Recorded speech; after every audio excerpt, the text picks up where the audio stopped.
एक पत्रकार ने पूछा कि जब कंधार की घटना हुई वो आपके समय हुई होती तो आप क्या करते हैं? उन्होंने जवाब क्या दिया पता है? उन्होंने कहा हम वही करते जो हमने मुंबई में किया। मुंबई में क्या किया भाई? प्रधानमंत्री जी, दो घटनाएं मैं आपके सामने रखना चाहता हूं। मजबूत नेता क्या करता है और मजबूर नेता क्या करता है, उसका उदाहरण आपके सामने रखता हूं। मेरी जनता जनार्दन फैसला करे मजबूत किसको कहा जाए और मजबूर किसको कहा जाए। मेरे गुजरात में गांधीनगर में अक्षरधाम का मंदिर है।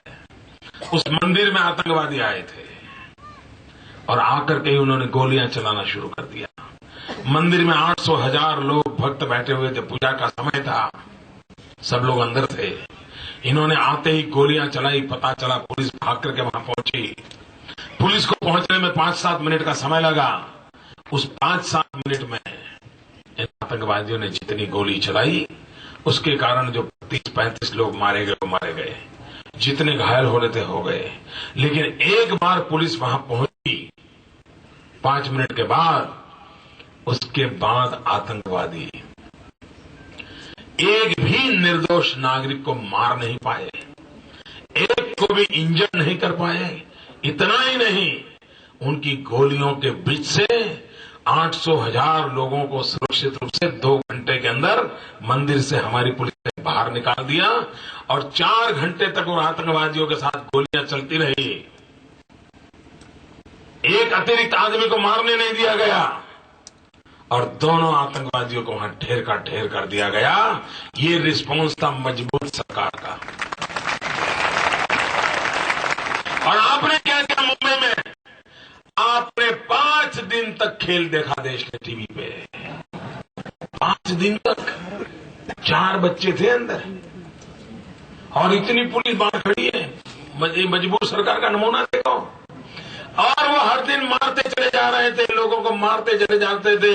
और इतना ही नहीं, अंदर से वो टीवी पर, टेलीफोन पर इंटरव्यू दे रहे थे।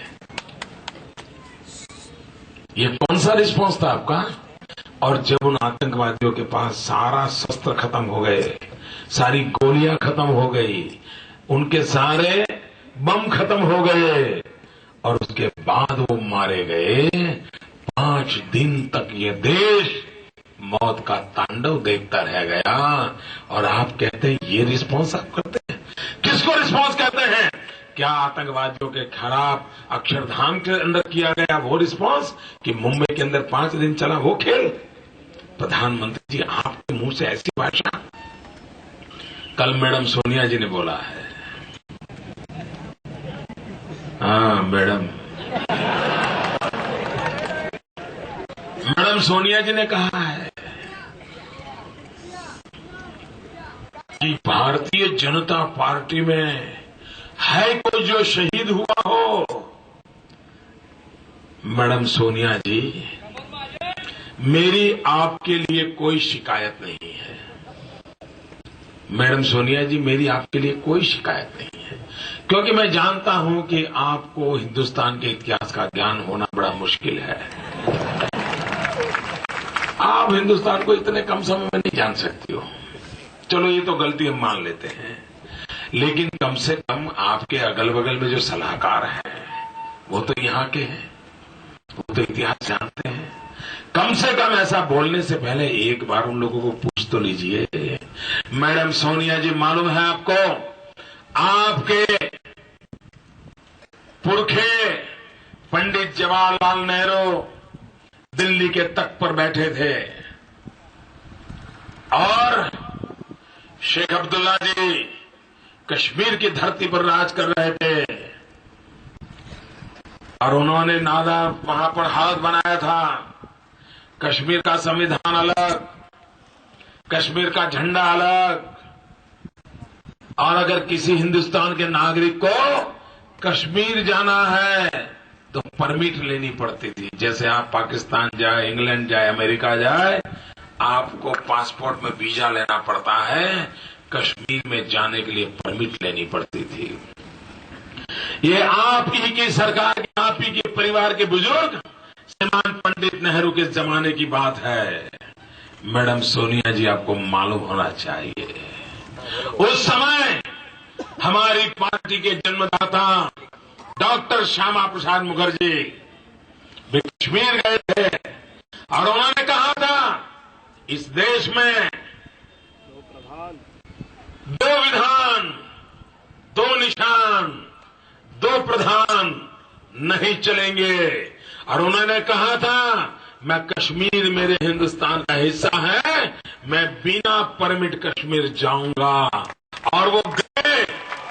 और आपकी कांग्रेस के श्रीमान शेख अब्दुल्ला जी, आपके बुजुर्गों के परम मित्र शेख अब्दुल्ला जी ने उनको जेल में डाल दिया और जेल के अंदर वो शहीद हो गए, कश्मीर के लिए शहीद हो गए, हिंदुस्तान की एकता और अखंडता के लिए शहीद हो गए।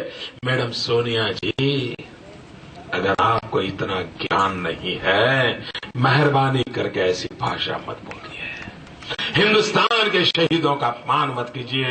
मैडम सोनिया जी, आपको पता नहीं है, कश्मीर की धरती पर मेरे सैकड़ों कार्यकर्ताओं आतंकवादियों के सामने सीने पर गोलियां झेली है।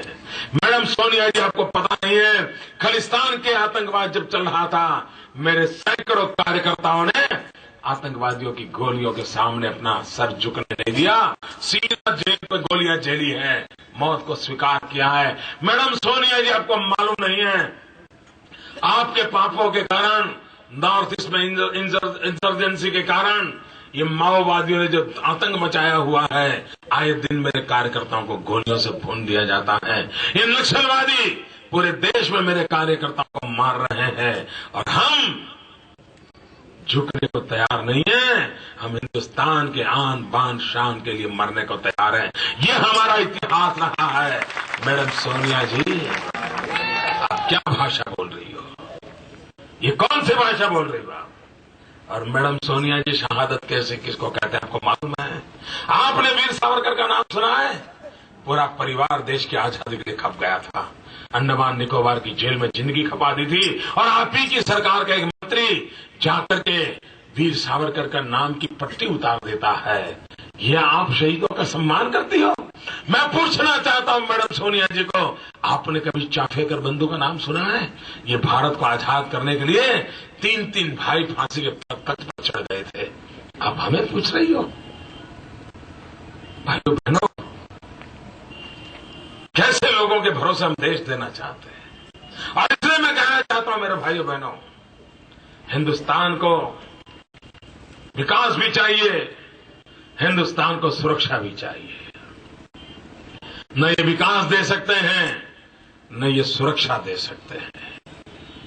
नक्सलवाद जिस प्रकार से फैल रहा है, तबाही की ओर चल रहे हैं हम लोग। आपका महाराष्ट्र भी सुरक्षित नहीं है मेरे भाइयों बहनों, ये महाराष्ट्र सुरक्षित नहीं है, मेरा आदिवासी भाई सुरक्षित नहीं है। नक्सलवाद फैलता चला जा रहा है। क्या ये बम, बंदूक और पिस्तौल से देश चलेगा? क्या लोकतंत्र की हत्या होती रहेगी और ये दिल्ली की सरकार चुपचाप बैठी रहेगी?